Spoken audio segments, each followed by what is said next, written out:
Oke, jadi pada webinar pertama saya ini, saya akan membahas mengenai dasar-dasar Photoshop. Jadi, tujuan pembelajaran pada webinar sesi kali ini yaitu nanti teman-teman akan mengenal apa itu Photoshop, kemudian memahami antarmuka Photoshop, memahami fitur dasar Photoshop, menjelajahi teknik pengeditan foto dan desain, dan meningkatkan kreativitas dengan Photoshop. Jadi untuk agendanya yang pertama itu mengenai definisi Photoshop, dan yang kedua ada tools pada Photoshop, yang ketiga ada kegunaan Photoshop, dan yang terakhir nanti akan ada sesi tanya jawab. Oke, jadi apa itu Photoshop? Di Photoshop itu adalah sebuah software pengeditan gambar dan desain grafis yang dikembangkan oleh Adobe. Jadi software ini dirancang khusus untuk pengeditan dan manipulasi gambar berbasis raster seperti foto digital dan karya ilustrasi.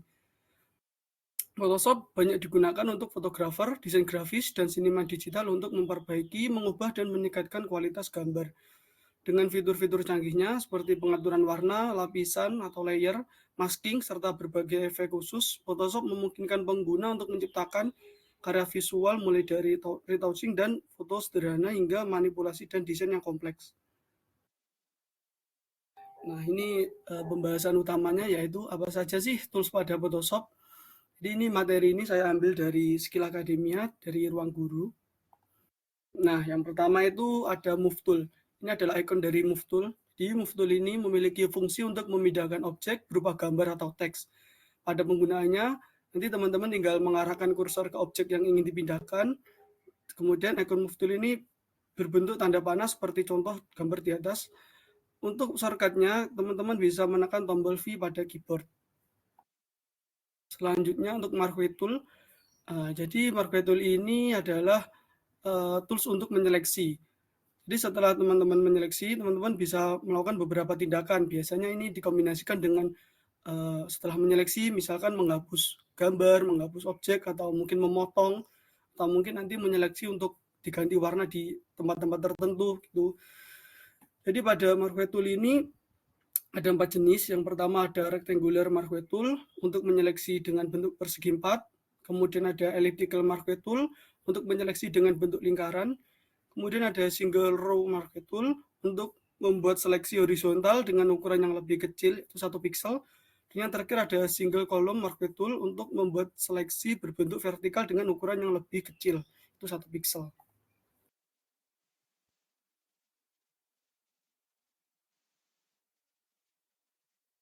Nah, selanjutnya ini ada Lasso Tool. Lasso Tool ini hampir mirip dengan Marquee Tool, yaitu untuk menyeleksi. Yang membedakannya ini untuk Lasso Tool ini bisa lebih bebas, jadi tidak terpaku pada bentuk, sehingga nanti teman-teman bisa menggerakkan mouse sesuai yang teman-teman inginkan. Nah, untuk Lasso Tool ini juga ada 3, yaitu ada Lasso Tool itu sendiri, kemudian ada Polygonal Lasso Tool yang berfungsi untuk membuat seleksi berdasarkan sudut garis, dan yang terakhir ada Magnetic Lasso Tool yang digunakan untuk menyeleksi secara otomatis berdasarkan sesuai bentuk objek. Nah, contoh di atas merupakan salah satu contoh penggunaan Lasso Tool. Pada gambar tersebut, teman-teman bisa melihat untuk menyeleksi bagian stroberi dengan bebas. Yang ini adalah yang terpotong ini. Kemudian mengganti tool dengan Move Tool untuk memisahkan bagian yang telah diseleksi dari stroberi tersebut. Selanjutnya ada Quick Selection Tool dan Magic Wand Tool. Ini juga sama, ini untuk menyeleksi. Jadi tool ini sangat berguna juga, yang digunakan untuk biasanya untuk desain grafis atau untuk editing foto. Jadi Quick Selection Tool ini berfungsi untuk menyeleksi dengan cepat sesuai dengan bentuk objek. Sedangkan Magic Wand Tool berfungsi untuk menyeleksi berdasarkan warna yang ada pada objek. Jadi penggunaan tool ini hampir sama dengan Lasso Tool, namun yang membedakan adalah bentuk dan penerapannya. Ini teman-teman juga bisa melihat ada objek stroberi ini. Ini adalah hasil seleksi. Ini yang dilakukan seperti menghapus dan mendelete warna yang bagian dari stroberi. Selanjutnya ada Crop Tool dan Slice Tool. Sesuai namanya, Crop Tool ini digunakan untuk memotong. Jadi untuk fungsinya itu untuk memotong objek dalam bentuk persegi 4 atau persegi panjang yang ukurannya dapat diatur. Sementara itu untuk perspektif Crop Tool digunakan untuk memotong objek yang bentuknya miring atau tidak statis. Nah, Slice Tool ini berfungsi untuk membuat seleksi objek yang akan dipotong menjadi beberapa bagian.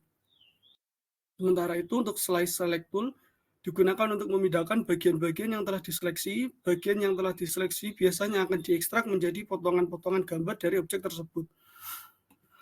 Ini teman-teman bisa melihat, ini adalah contoh penggunaan dari crop tool. Tool ini biasanya akan memotong secara persegi pada objek yang ada pada kanvas, kemudian bisa diatur seperti rasionya, misalkan ingin 3:4 atau 4:5.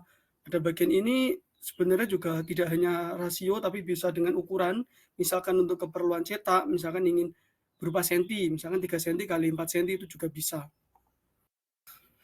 Kemudian ada eyedrop tool.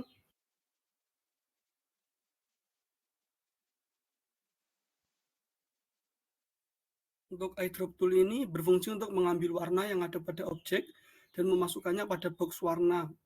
Ini adalah box warnanya yang ada di kiri bawah. Nah, ini pada eyedrop ini juga ada 3D material eyedrop yang digunakan untuk objek 3D. Kemudian ada color sampler tool untuk mengambil warna dengan info RGB dan CMYK. Kemudian pada eyedrop tool juga terdapat ruler tool yang berfungsi untuk mengukur jarak dan lokasi dari objek pada kanvas. Ada knob tool yang digunakan untuk memberi catatan pada objek yang dipilih. Kemudian ada count tool ini untuk memberi penomoran pada objek. Nah, ini pada contoh di atas teman-teman juga bisa melihat warna yang diambil dari objek adalah warna merah. Dan secara otomatis warna tersebut tersimpan pada box warna. Ada di kiri bawah. Baik, selanjutnya ada brush tool. Nah, untuk brush tool ini pembahasannya ini sebenarnya agak panjang ya. Jadi intinya itu brush tool ini menyediakan berbagai kuas atau brush yang dapat membuat karya menjadi lebih unik. Jadi contohnya ini teman-teman bisa melihat ya, pada gambar di samping ini, setelah memilih brush tool, nanti akan muncul menu bar yang berada di bagian atas ini. Teman-teman bisa memilih mau menggunakan brush yang seperti apa, atau misalnya seperti pensil, atau seperti yang tebal atau yang tipis gitu juga bisa. Nah, selanjutnya untuk color replacement tool yang dapat digunakan untuk mengambil warna dari objek lain sebagai warna dari kuas. Dan yang terakhir ada mixer brush tool yang digunakan untuk mencampur berbagai warna dalam penggunaan kuas.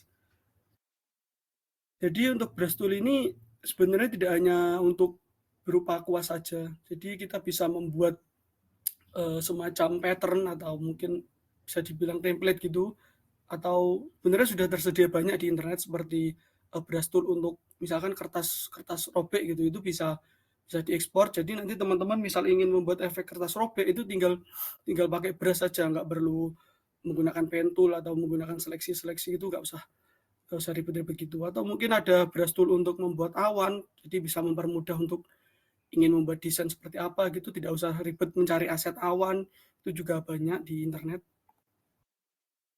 Kemudian ada spot healing brush tool. Jadi untuk spot healing brush tool ini berfungsi untuk menghilangkan bagian tertentu pada objek dengan cara menyamakan warna di sekitarnya. Jadi pada gambar itu teman-teman bisa melihat bintik-bintik yang ada pada permukaan stroberi dapat dihilangkan secara halus dengan spot healing brush. Nah, ini kan pada stroberi ini ada bintik-bintik kuning ya, dan sebelahnya ini tidak ada bintik-bintik kuning sama sekali. Jadi penggunaannya itu ketika memilih spot healing brush tool, nanti teman-teman bisa mengklik pada bintik-bintik kuning, nanti akan menjadi merah dan disamakan seperti ini. Jadi pada tool ini juga terdapat healing brush tool untuk menghilangkan atau mengubah bagian tertentu pada objek berdasarkan area sampel yang dipilih. Jadi teman-teman bisa memilih dahulu atau mengambil area sampel dengan menggunakan ALT. Kemudian teman-teman bisa mengarahkan kursor ke bagian yang ingin dihilangkan. Selanjutnya ada patch tool. Ini untuk menggantikan bagian yang diseleksi dengan bagian lain yang dipilih dengan bentuk yang sama. Nanti teman-teman harus menyeleksi bagian yang ingin diubah, kemudian diarahkan kursor ke bagian lain. Dan ada content aware move untuk mengcopy bagian objek yang diseleksi tanpa menghapus bagian tersebut. Yang terakhir ada red eye tool untuk menghilangkan warna merah pada mata karena cahaya flash ketika berfoto.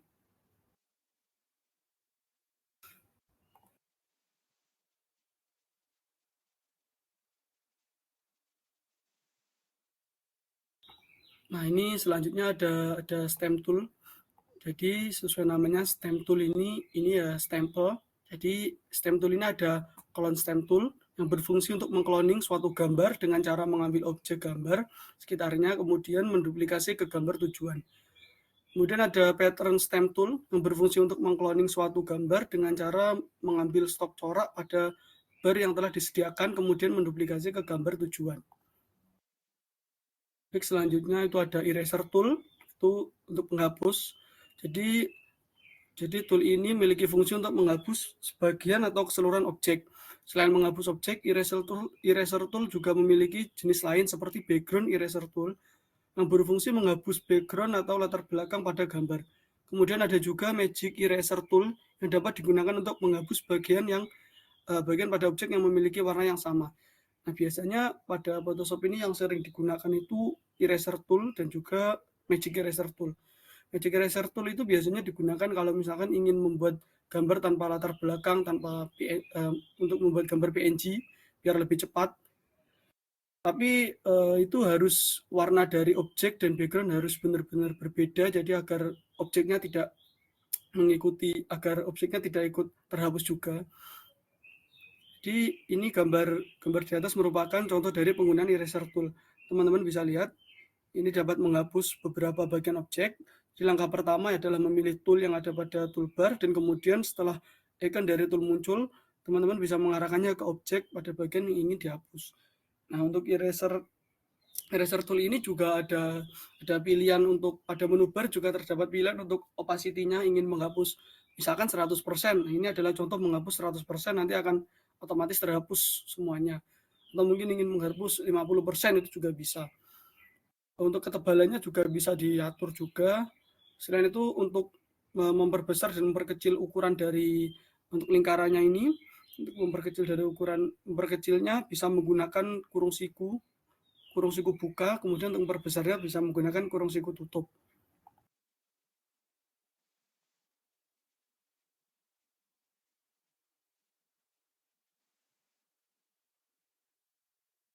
Selanjutnya ada gradient tool. Jadi gradient tool ini memiliki fungsi untuk membuat warna gradasi atau lebih dari satu warna dalam satu objek. Jadi tool ini biasanya digunakan untuk memberi warna pada layer atau background gambar. Dalam penerapannya, gradient tool juga memiliki bermacam pola seperti pada contoh gambar di bawah. Kamu dapat melihat beberapa pola yang bisa dipilih pada bagian menu bar. Ini ada bagian atas. Ini ada pola linear, radial, diamond, angular, dan reflected. Selain itu, pada pilihan tool ini juga terdapat paint bucket. Paint bucket tool ini berfungsi untuk memberi warna secara cepat pada suatu objek, dan juga 3D material drop tool untuk memberi warna yang tepat pada objek 3 dimensi. Kemudian ada shape tool. Untuk shape tool ini berguna untuk membuat objek dengan berbagai bentuk.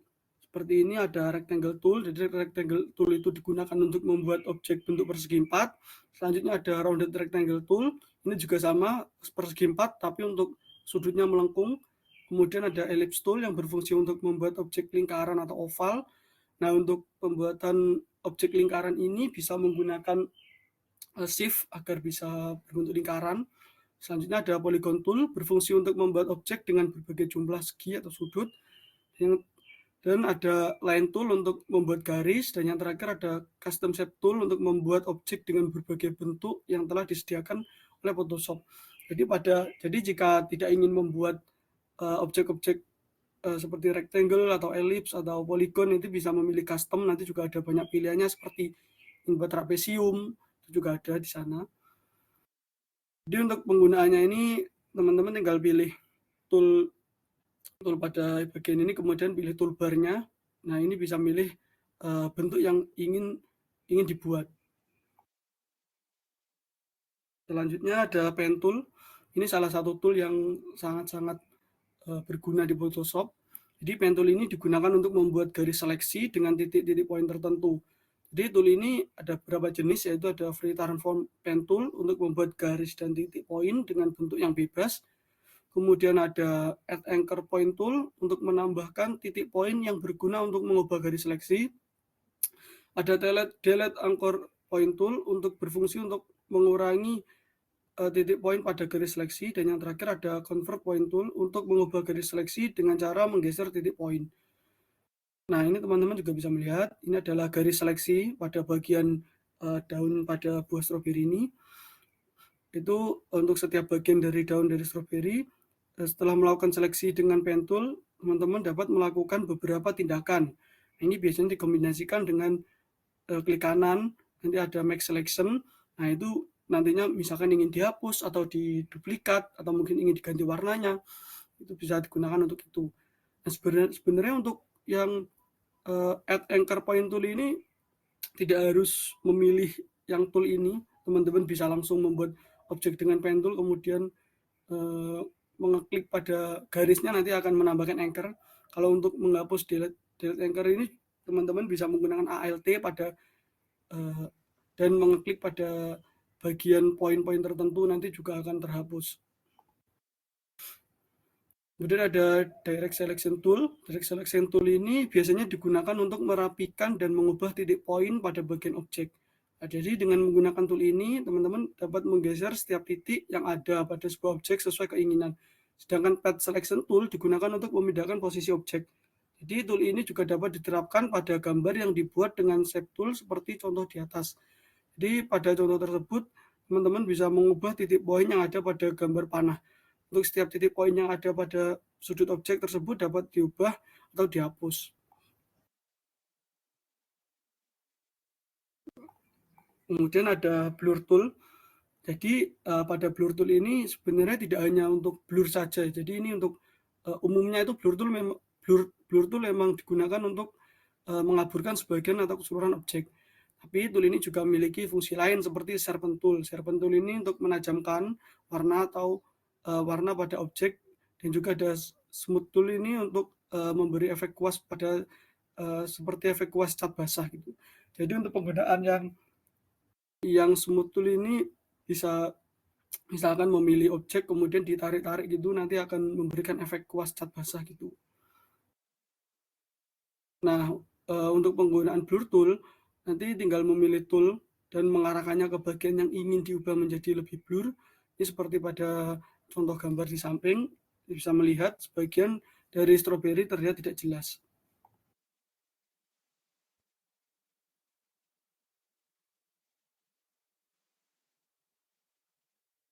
Nah, kemudian ada type tool. Ini juga pastinya sering dipakai karena ini untuk membuat sebuah teks. Jadi tool ini digunakan untuk membuat teks tulisan pada objek atau kanvas. Type tool ini juga dibagi jadi 4 macam. Yang pertama ada horizontal type tool, berfungsi untuk membuat teks dengan arah mendatar atau horizontal. Kemudian ada vertical type tool, berfungsi untuk membuat teks dengan arah ke bawah atau vertikal. Kemudian ada horizontal type mask tool, berfungsi untuk membuat area seleksi berbentuk teks atau huruf dengan arah horizontal. Dan ada vertical type mask tool, berfungsi untuk membuat area seleksi berbentuk teks atau huruf dengan arah vertikal. Nah, jadi tab tool ini juga terdapat banyak pilihan. Pada bagian menu bar di atas ini, teman-teman bisa mengganti font jenisnya, kemudian bisa mengganti juga untuk bentuknya, ingin tebal, miring, atau normal. Selanjutnya juga bisa mengatur untuk ukurannya. Nah, ini sebenarnya untuk mengatur ukuran ini bisa memperbesar langsung, tidak usah menuliskan di ada bagian menu bar di sini. Kemudian untuk font ini teman-teman juga bisa menambahkan font-font yang teman-teman inginkan. Untuk font itu juga bisa di-download di internet, banyak yang gratis. Seperti di Dafont itu juga banyak yang gratis. Nah, kemudian ini masuk ke bagian menu bar. Pada bagian menu bar ini saya akan jelaskan singkat-singkat saja karena tidak semua tool di sini juga digunakan, mungkin yang umumnya digunakan saja. Jadi pada menu bar file di sini ada new, pastinya new untuk membuat file baru, kemudian ada open digunakan untuk membuka project yang sudah dibuat. Ini juga bisa membuka foto yang telah diedit. Kemudian ada langsung ke save. Save ini pastinya untuk menyimpan project yang dengan format PSD.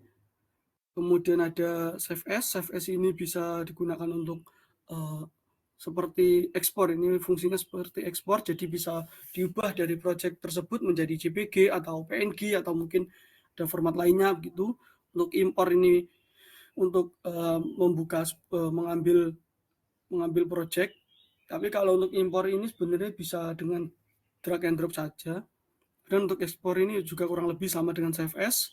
Tapi memang terkadang di beberapa versi Photoshop itu ada untuk yang CFS itu tidak terdapat untuk menjadikan project menjadi PNG. Jadi harus melalui ekspor. Kemudian selanjutnya ada menu bar bagian edit. Jadi di sini itu ada untuk fill ini untuk memberikan warna. Kemudian ada stroke ini untuk memberikan garis. Dan selanjutnya langsung ke papat web. Nah, papat web ini bisa dibilang jarang digunakan, tapi ini tools yang sangat penting. Jadi papat web ini bisa mengubah pose. Jadi misalkan dari pose yang berdiri tegak nanti bisa dibuat menjadi membungkuk, misalnya begitu. Itu bisa menggunakan papat web ini. Kemudian di bagian paling bawah ini juga ada preference. Preference ini biasanya digunakan untuk ada beberapa settingan yang harus disetting melalui preference. Selanjutnya untuk menu bar bagian image. Nah, jadi untuk menu bar bagian image ini ada mode, juga ada adjustment, kemudian ada auto tone, auto contrast sama auto color. Ini kurang lebih hampir sama. Jadi ini untuk membuat misalkan kita mengklik sebuah objek gambar, nah itu nanti bisa otomatis ingin auto tune kah atau di auto contrast atau auto color gitu. Kemudian untuk image size dan canvas size ini bisa merubah ukurannya. Kemudian ada duplicate. Untuk duplicate ini sebenarnya bisa dengan Ctrl J pada layer, jadi ini nggak penting. Selanjutnya pada menu bar bagian layer.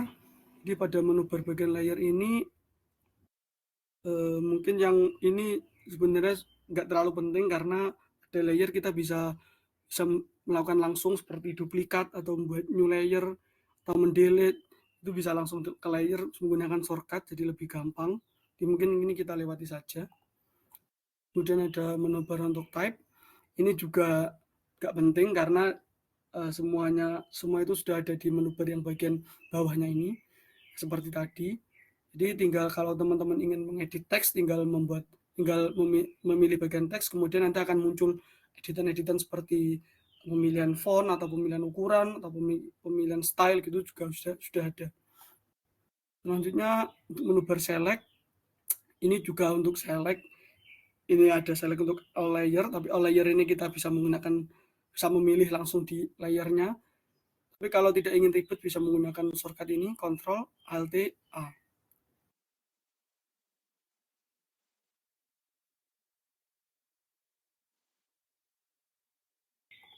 Nah, selanjutnya ada menu bar filter. Nah, ini yang paling berguna karena di sini ada beberapa fitur yang hanya bisa dibuka melalui menu bar filter ini.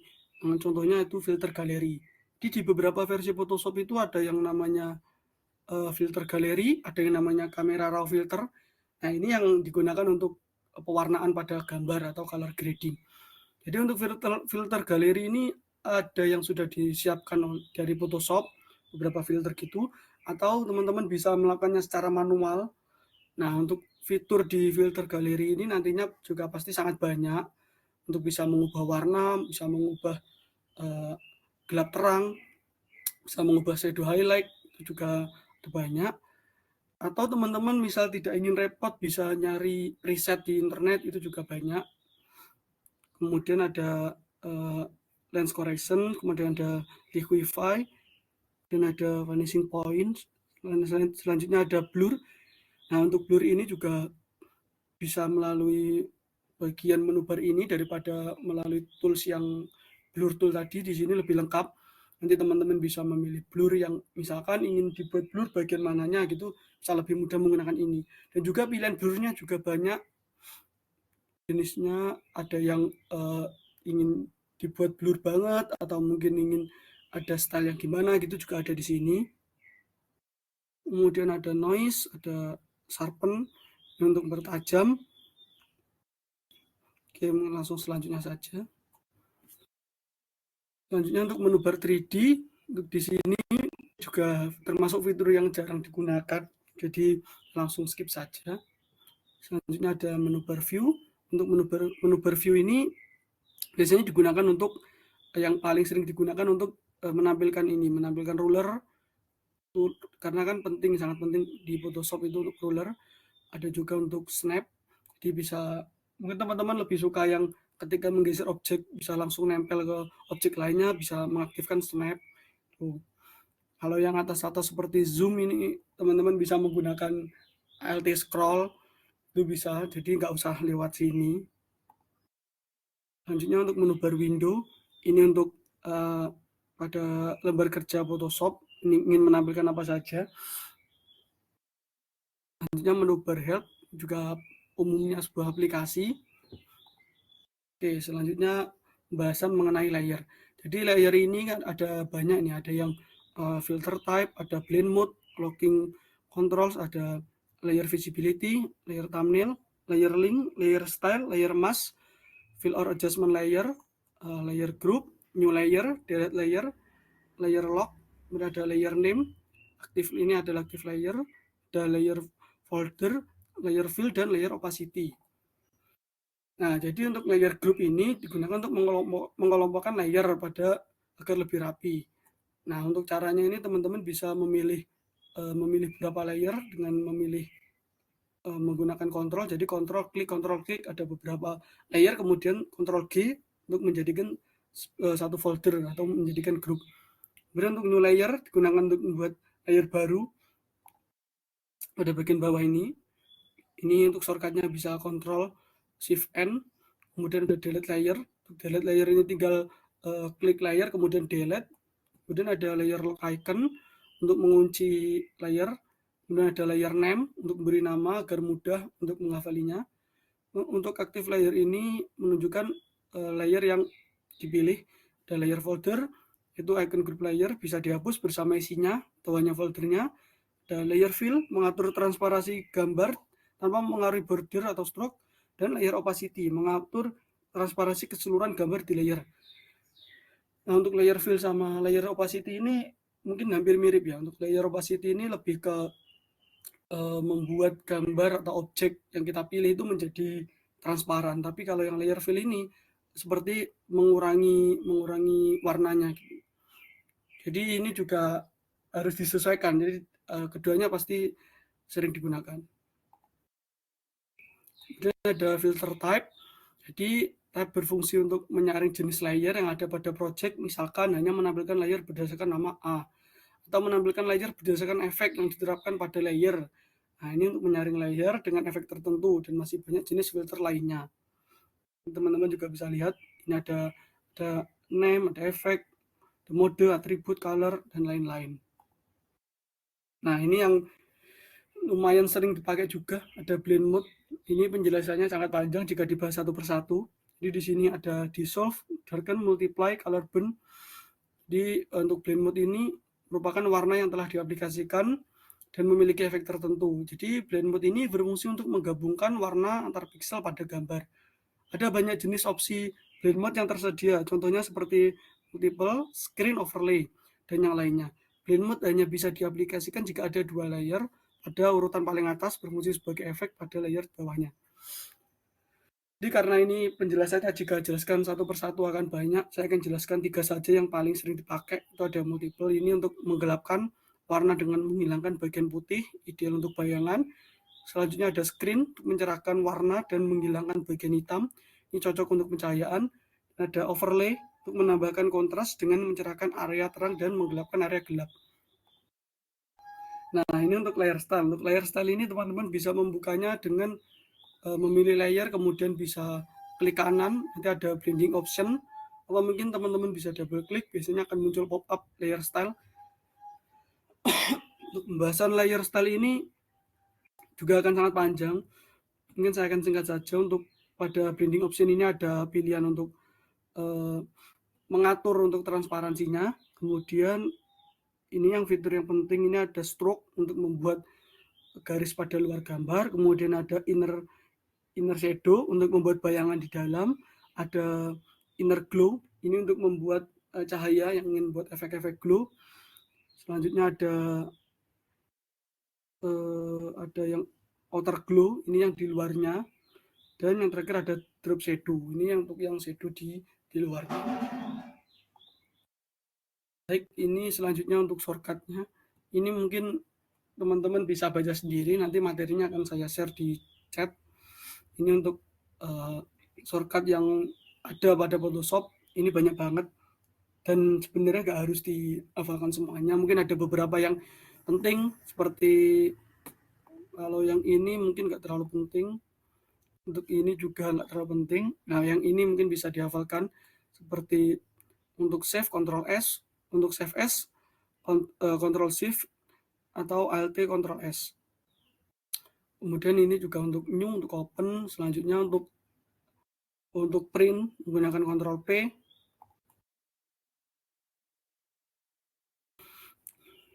Selanjutnya ini untuk undo atau redo menggunakan Ctrl Z. Nah, jadi yang membedakan di Photoshop dengan software lainnya, misalkan ada di Figma atau mungkin di Canva, itu biasanya cukup di Ctrl Z, tapi kalau di sini jika di Ctrl Z itu akan undo dan redo. Jadi kalau ingin mengembalikan di undo terus, bisa Ctrl Alt Z. Ini juga yang biasanya yang penting, ini ada copy, untuk paste. Kemudian ini untuk zoom in bisa Ctrl plus atau Ctrl minus, tapi bisa juga menggunakan Alt scroll.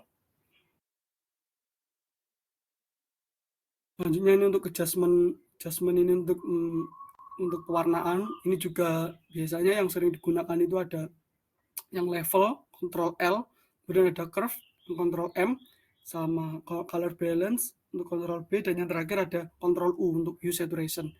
Ini yang paling sering digunakan, jadi cukup jika ingin menghafalkan cukup yang itu saja. Kemudian untuk yang shortcut untuk layer, palingan yang paling penting cuma untuk Ctrl G sama Ctrl Shift N untuk buat layer baru. Sama ini sih, sama yang menggabungkan layer, yaitu Ctrl E. Nah, ini akan masuk ke pembahasan selanjutnya. Jadi Photoshop itu bisa buat apa aja sih? Jadi sebelum masuk ke materi ini, saya akan menyampaikan sedikit informasi terlebih dahulu. Jadi pada webinar pertama saya ini kan fokusnya ke tools-tools pada Photoshop. Jadi saya menjelaskan dasar-dasar tadi, teman-teman juga sudah melihat. Nah, untuk yang webinar kedua, saya juga membahas mengenai Photoshop yang saya akan laksanakan pada hari Kamis, tanggal 21 November 2024, itu minggu depan. Jadi untuk yang minggu depan itu kita akan fokus ke pembahasan yang selanjutnya, yaitu yang ini. Jadi untuk webinar pertama ini saya cuma akan menjelaskan di Photoshop itu bisa apa aja sih gitu. Tapi kalau yang webinar kedua saya akan menjelaskan teknik step by step. Nah, jadi sebenarnya untuk yang webinar kedua nantinya itu, walaupun teman-teman nggak memiliki dasar-dasar Photoshop, tetap bisa mengikuti karena saya akan membuatkan materi step by step, yang diklik apa saja nanti akan saya buatkan materinya. Tapi kalau bisa teman-teman juga memiliki dasar-dasar mengenai tools-tools Photoshop. Jadi kalau ingin membuat sesuatu itu nggak cuma ikut tutorial, tapi juga tahu ini maksudnya buat apa gitu juga tahu. Jadi mungkin teman-teman yang berminat bisa mengikuti webinar kedua saya di hari Kamis tanggal 21 November 2024, minggu depan. Jamnya masih sama, jam 1. Oke, kita lanjut saja ke materinya. Jadi yang pertama itu, Photoshop itu bisa digunakan untuk color grading. Jadi ini untuk gambar yang kiri ini gambar before, dan kanan ini adalah gambar after. Ini juga gitu. Untuk color grading ini menggunakan fitur yang tadi ada filter galeri atau kamera raw filter. Atau mungkin kalau teman-teman kebingungan terkait warna itu harusnya gimana gitu, bisa menggunakan preset, nanti juga ada. Tapi ini nanti juga saya akan berikan tutorialnya di webinar selanjutnya. Selanjutnya bisa untuk mengganti warna. Ini yang membedakan dengan yang color grading ini adalah mengganti warna keseluruhan. Sedangkan yang ini untuk mengganti warna tertentu. Misalkan rambut ini yang awalnya hitam agak oren-orenan menjadi merah. Kemudian hoodie yang berwarna abu-abu menjadi merah. Nah, ini nanti akan memanfaatkan tools yaitu selection. Selection ini menggunakan yang quick selection tool. Atau bisa menggunakan pen tool juga bisa. Kemudian mengubah warna dengan yang adjustment tadi, misalkan menggunakan hue saturation atau apa gitu juga bisa. Kemudian di Photoshop ini juga pastinya bisa untuk without skin, karena memang fungsi Photoshop ini untuk editing foto, jadi ini bisa untuk menghilangkan jerawat. Nanti juga pada pertemuan webinar kedua saya akan menjelaskan bagaimana untuk menghilangkan jerawat agar tidak terlalu yang halus banget gitu, yang kelihatan nggak natural. Jadi kalau di sini kan bisa kelihatan ya, ini kan masih masih terlihat natural seperti kulit manusia. Karena ada beberapa tutorial itu yang untuk menghapus jerawat itu seperti menggunakan brush yang untuk menempelkan kuas gitu, jadi akan terlihat tidak tidak bisa menyatu dengan kulit gitu. Selanjutnya ada background tool. Jadi background blur. Jadi background blur ini menggunakan blur tool. Nah, ini nanti sebelum di blur nanti akan diseleksi objeknya terlebih dahulu. Bisa menggunakan quick selection tool atau pen tool dan ada dan dipisahkan dengan objek dengan backgroundnya. Nah, untuk backgroundnya nanti bisa diblurkan sendiri. Untuk background blur ini juga bisa diatur ingin blurnya itu segimana atau mungkin mau bagian mana saja yang di blur itu juga bisa. Tapi untuk pembahasan lebih rincinya akan saya bahas di pertemuan selanjutnya saja. Kemudian ini untuk efek-efek, ini ada efek kertas sobek. Nah, ini tadi sudah saya jelaskan.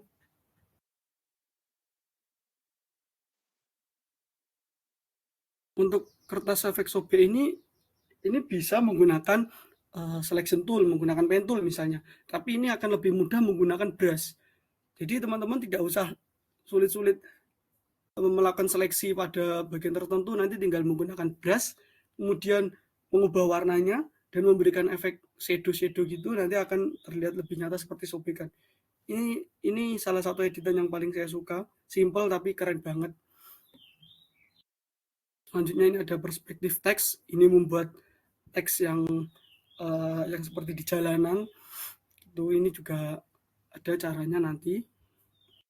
Nah, untuk tipografi ini ada misalkan ingin membuat teks di belakang objek tuh juga nanti akan saya bahas. Tahu ini yang membuat objek mengikuti teks mengikuti objek. Dan ini untuk poster.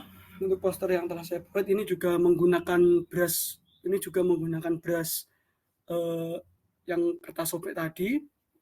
Mungkin untuk pertemuan webinar kedua akan saya sertakan juga untuk aset-aset brush yang saya akan jadikan satu di Google Drive. Ini saya akan carikan dulu. Kemudian ini untuk vektor atau pixel art. Ini teman-teman juga bisa lihat di YouTube. Jika ingin membuat seperti ini, untuk keywordnya juga ketik saja vektor atau pixel art. Kalau yang ini yang sudah saya buat, jadi yang pertama ini untuk yang style-style biasa. Yang kedua ini kalau nggak salah itu seingat saya namanya Vinceru Style. Nanti teman-teman jika ingin membuat bisa cari di YouTube. Dan yang ketiga ini untuk glow juga bisa cari. Nah, ini untuk yang pertemuan webinar kedua ini saya juga belum tahu apakah kalau saya bahas ketiganya ini akan cukup waktunya atau terlalu panjang atau tidak. Nanti akan saya pertimbangkan lagi untuk membahasnya. Kemudian untuk Photoshop juga digunakan untuk mendesain merchandise. Jadi ini untuk desain yang sudah saya buat, desain simpel-simpel saja. Jadi untuk desain ini saya buat di Photoshop. Kemudian untuk mockup dari baju, dari hoodie, dari tote bag, ini ada di YouTube banyak. Nah, untuk pertemuan selanjutnya mungkin saya akan sertakan juga untuk mockupnya. Jadi teman-teman kalau misalkan ingin membuat merchandise atau iseng-iseng buat desain apa gitu bisa langsung diaplikasikan ke mockupnya. Tuh. Kalau ini nanti juga berkaitan dengan blending option untuk blending mode agar bagaimana bisa desain itu bisa menempel ke gambarnya. Jadi ini untuk pembahasannya lebih detail minggu depan saja. Selanjutnya untuk editan efek double exposure. Ini seperti ini ya untuk double exposure. Ini adalah siluet dari wajah orang, kemudian ini ada pemandangan berkabut, akan jadinya seperti ini. Kemudian ada dual tone effect. Nah, untuk dual tone effect ini ada dua gambar yang dijadikan satu dan diberi efek-efek warna seperti ini. Kemudian ada dua lightning effect. Nah, jadi untuk dua lightning effect itu juga salah satu efek yang saya suka karena Kalau misalkan kita ingin foto itu kan pastinya ribet ya kalau harus menggunakan lightning warna merah atau warna kuning itu pastinya ribet. Jadi tinggal lightning seadanya aja, kemudian di Photoshop bisa menggunakan editing seperti ini, yang ini misalkan bagian merah, bagian biru gini, atau mungkin diganti warna apa gitu juga bisa banget pakai Photoshop. Selanjutnya ada track black and white, ini juga hampir sama menggunakan efek kertas sobek, ini yang dipadukan dengan retakan-retakan ini juga menggunakan seleksi. Selanjutnya ada neon light effect. Nah, neon light effect ini gampang banget, ini buatnya ini tinggal menggunakan pen tool, kemudian menggunakan layernya di blending option untuk menggunakan glow, udah gitu doang udah jadi. Sama mungkin di eraser untuk bagian depannya agar terlihat objek berada di glownya berada di belakang objek. Selanjutnya ada dispersion effect. Nah, ini untuk nama-namanya ini teman-teman juga bisa cari di YouTube ya, kalau misalkan ingin belajar terlebih dahulu gitu. Untuk dispersion effect ini juga ada di YouTube. Nanti sesuaikan dengan pada materi saya ini pastinya ada, karena saya juga nyari di internet juga tutorial-tutorialnya. Ini untuk dispersion effect ini nanti menggunakan smooth tool untuk menarik-narik dari objeknya, kemudian menggunakan brush. Nah, untuk brush ini menggunakan brush kaca. Dulu saya pernah membuatnya itu menggunakan brush seperti burung itu, jadi lebih bagus. Nah, untuk aset brush nanti akan saya sediakan di webinar selanjutnya saja. Kemudian ada glass dome effect. Glass dome effect ini bisa dibilang ke manipulasi foto. Ini juga berkaitan pada yang ini, manipulasi foto. Nah, ini juga saya pertimbangkan dulu untuk pertemuan selanjutnya apakah saya bahas dengan detail, karena ini pastinya butuh waktu lama banget kalau menjelaskan untuk manipulasi foto. Karena manipulasi foto ini juga ada feelingnya untuk gimana agar foto itu terlihat menyatu dengan objek.